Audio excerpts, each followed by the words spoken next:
Hoje nós vamos fechar uma preparação, né? Não trouxe aqui, na verdade, uma preparação para você para o Colégio Pedro II. A gente já sabe que a banca não é uma banca que tem um volume assim muito grande de provas anteriores, mas eu fiz aquele esforço, né? Quem já me conhece sabe que a gente procura sempre cavocar o máximo para poder trazer o melhor para você, e a gente conseguiu ir lá no acesso público, buscar algumas provas, dar uma analisada, aliás, busquei todas, exprimi o máximo que eu podia, selecionei algumas questões para que a gente possa trabalhar aqui nessa profecia do curso tutor. Tá? Para quem não me conhece, sou professor de Direito Administrativo formado pelo FRJ, servidor público de carteirinha, concurseiro de carteirinha, por assim dizer, né? E atualmente há 10 anos na área de preparação para concurso público. Se você quiser conhecer um pouco mais de mim, Facebook é Valmir Rangel e o meu site é esse aqui, professorvalmirrangel.com.br. Mas o que interessa são as questões, não é isso? Então vamos começar o nosso trabalho, que nós temos aqui uma horinha para dedicação exclusiva à banca Acesso Público nessa sua preparação aí para o concurso do Pedro II. Pelo que analisei da banca, ela não foge muito do aspecto tradicional de cobrança, não. Ela vai trabalhar literalidade de lei e doutrina clássica, né, doutrina tradicional, sem muitas abordagens equivocadas, pelo contrário, a abordagem tranquila, sem avançar por jurisprudência, ao menos nos concursos que não são para a área jurídica, né? Tem um concursinho lá para a área jurídica que ela abordou alguns pontos interessantes de jurisprudência, mas considerando o contexto de conteúdo programático que foi previsto para esse concurso do Pedro II, a gente entende que a linha de cobrança será texto de legislação e teoria clássica, em especial poderes da administração. Nós vamos ver, né? Esse foi o raio-x que eu fiz desses concursos anteriores que foram aplicados pelo acesso público. Então, vamos ao que interessa. Quem já me conhece aqui dos aulões sabe que tem, né, toda essa estrutura aí, meio pirotécnica de cores, mas, enfim, é para trazer algo diferente para você. E quando a gente vai enfrentar uma questão que ela fale sobre texto legal, eu sempre faço questão de apresentar para você o dispositivo da Constituição ou da lei que está sendo exigido na questão, que foi utilizado pela pessoa que elaborou a questão para cobrar do candidato. Então, essa aqui é uma questão clássica sobre isso. Eu tirei aqui o cabeçalho para poder dar maior espaço para que a gente possa trabalhar, ficar com a letra maior, mas você deve estar com o material aí que está indicando o concurso que foi aplicado, os concursos basicamente de 2014, quando muito 2015. Como eu falei, a banca ela ainda está né, iniciando suas atividades, mas, ao que parece, as questões foram elaboradas de forma tranquila. Quem fez uma preparação tradicional, que é como a gente procura trazer aqui, conseguiu se safar, mas não é fácil, tá? Fácil não é. Ela exigiu dentro de uma razoabilidade interessante. Então vamos lá. Sobre a administração pública e os servidores públicos na Constituição Federal, assinale a alternativa correta. Sempre alertando, olhando para o enunciado, a resposta vai estar na Constituição Federal, tá? Administração e servidores da Constituição, artigo 37 ao artigo 41. Dali virá o nosso gabarito. Ele está pedindo para que seja indicada a alternativa correta. Então, obviamente, temos 4 equívocos e é bom que a gente identifique esses equívocos para chegar no gabarito. Então, vamos lá. Letra A. Está afirmando que a criação de empresa pública ou de fundação, assim como a participação de qualquer delas em empresa privada, independe de autorização legislativa. Olha, uma afirmação que quem tem uma preparação tranquila, tradicional, mataria facilmente. Ele está falando do artigo 37, incisos 19 e 20 da Constituição Federal, que fala sobre a forma de criação das entidades da administração indireta e da participação dessas entidades no capital de empresa privada e na criação de subsidiária. Essas duas que estão citadas aqui, empresas públicas e fundações públicas, elas terão uma lei autorizativa para a criação. Então depende de autorização prevista em lei. E a participação no capital de empresa privada depende de autorização legislativa. Então, alternativa A equivocada, você pode indicar aí o artigo 37, incisos 19 e inciso 20. Alternativa B. São imprescritíveis os ilícitos praticados por agente, servidor ou não, que causem prejuízo ao erário. Isso aqui pode gerar dúvida. Isso vai ser trabalhado a partir do artigo 37, parágrafo 5º da Constituição Federal, que é a previsão constitucional para que as leis, a legislação infraconstitucional, estabeleça prazos prescricionais para os ilícitos administrativos, inclusive para aqueles que causam dano ao erário. É aquela punição que normalmente é prevista no Estatuto, e a gente tem lá o prazo prescricional estabelecido por questões de segurança jurídica, para que a pessoa não cometa hoje o ilícito e possa ser punida daqui a 30, 40 anos. É uma medida relacionada com o princípio da segurança jurídica. Contudo, aquele dispositivo vai falar que uma ressalva para as ações de ressarcimento. Então a lei ela vai prever prazo prescricional para a punição administrativa, o ilícito administrativo, a responsabilidade administrativa. Então, se o cara vai ser advertido, suspenso, demitido, etc., existirá um prazo prescricional para isso. Agora, aquela ação de ressarcimento que está relacionado muito mais com a responsabilidade civil e não administrativa, né, na perspectiva mais específica da palavra, ela não terá prescrição. É um tema que ainda está sendo discutido, mas a ampla jurisprudência sobre o tema confirma essa interpretação que é dada do 37, parágrafo 5º, no sentido de que a ação de indenização é imprescritível. Agora, a ação de responsabilidade administrativa para aplicar sanção aos ilícitos administrativos, típicas sanções previstas em estatutos, também em outras, né, perspectivas administrativas, mas nas normas de polícia também, nós identificamos como equivocado também a letra B. Porque não são imprescritíveis os ilícitos praticados por agente. A lei deve fixar a prescrição. A ação de ressarcimento, que por interpretação, que acaba sendo imprescritível. Tem lá a ressalva. Então anota aqui, letra B, errada, parágrafo 5º do artigo 37. Beleza? Vamos em frente. Letra C. A autonomia gerencial, orçamentária e financeira de órgãos e entidades da administração direta e indireta pode ser ampliada apenas por lei e não por contrato. Mais uma vez, o examinador se utilizou do artigo 37, só que agora parágrafo 8º, que prevê, na verdade, a possibilidade dessa ampliação da autonomia administrativa através do contrato.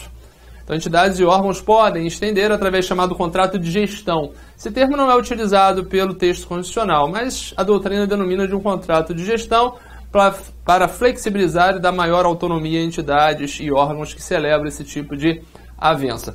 Mas, enfim, está errada a letra C. Anota aí para você verificar depois. Artigo 37, parágrafo 8º da Constituição Federal. Vamos em frente. Até agora, nada de gabarito, né? Letra D.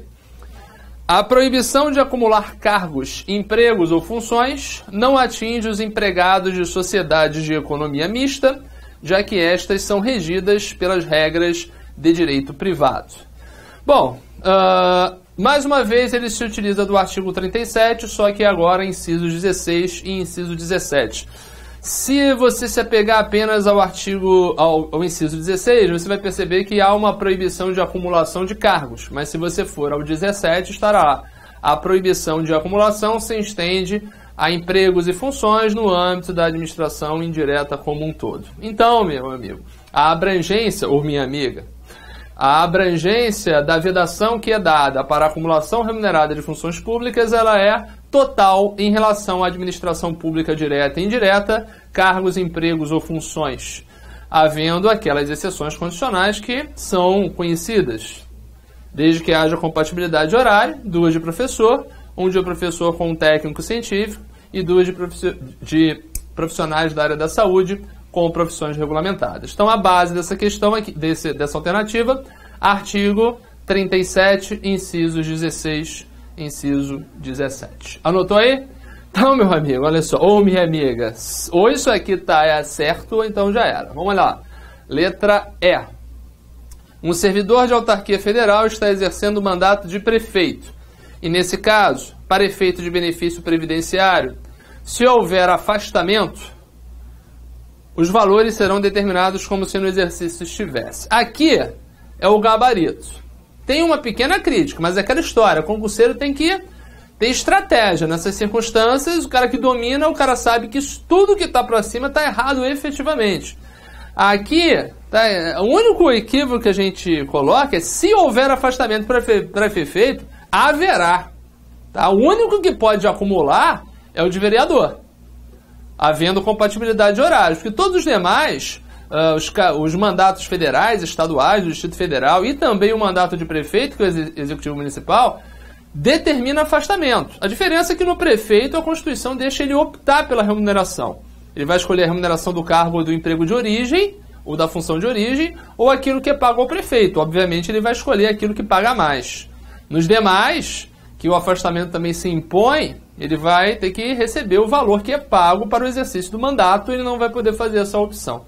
Fora isso, o prefeito será afastado. E realmente, toda vez que ocorreu o afastamento, mesmo no caso de vereador, que se não houver compatibilidade vai ter afastamento, o tempo de efetivo exercício é contado para todos os fins, exceto para a promoção por merecimento, e o vínculo previdenciário será mantido, como se em exercício estivesse também. Então ele continua contribuindo para, lá no final, contar o seu tempo de contribuição e ainda usufruir dos benefícios do regime.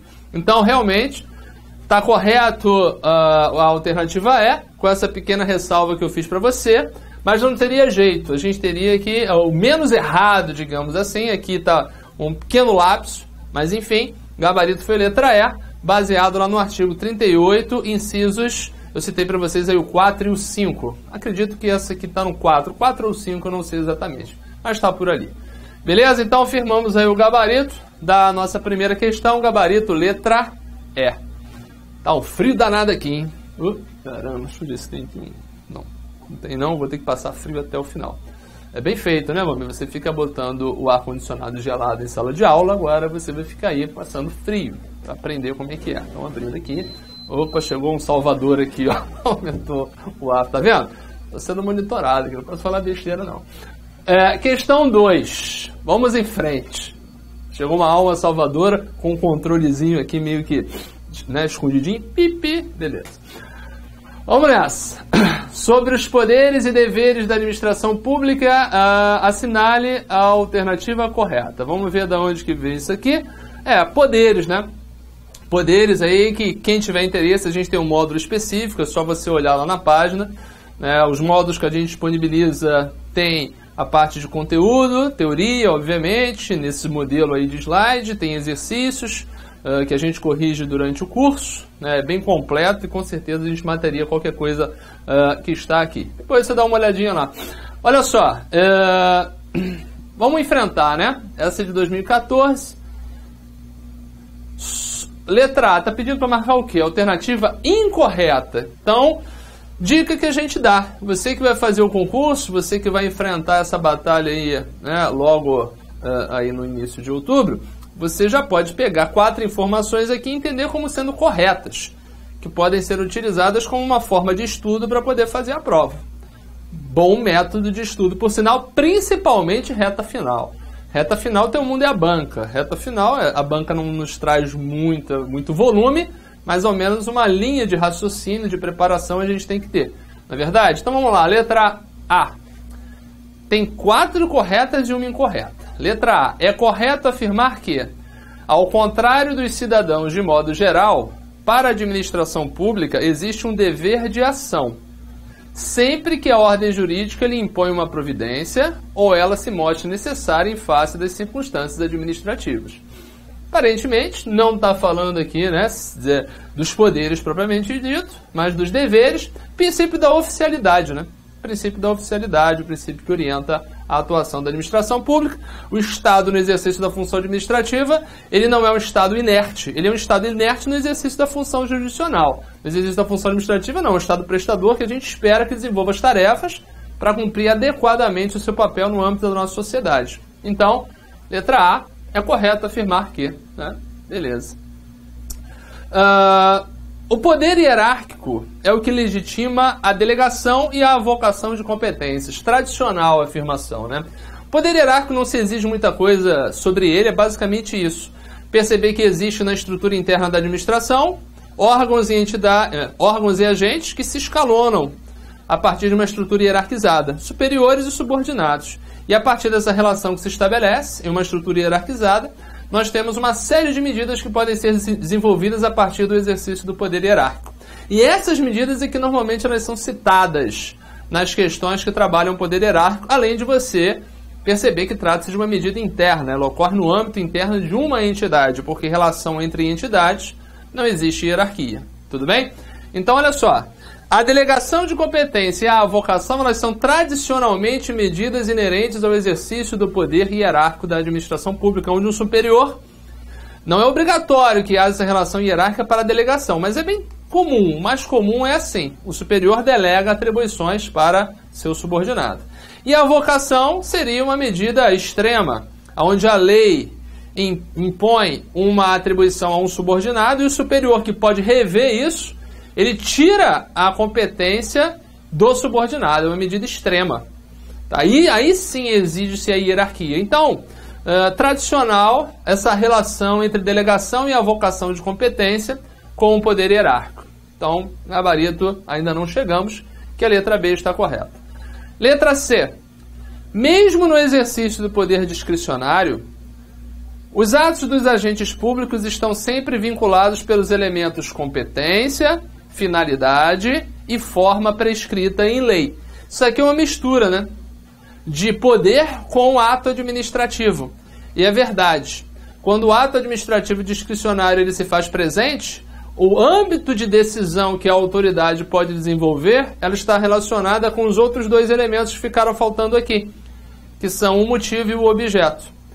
No ato discricionário nós temos o mérito, onde há um campo de decisão que vai circular, né, no permissivo legal, não se pode violar a lei, mas a lei estabelece um campo de decisão para o administrador que vai transitar nos dois motivos. Melhor, nos dois elementos, motivo e objeto. Por quê?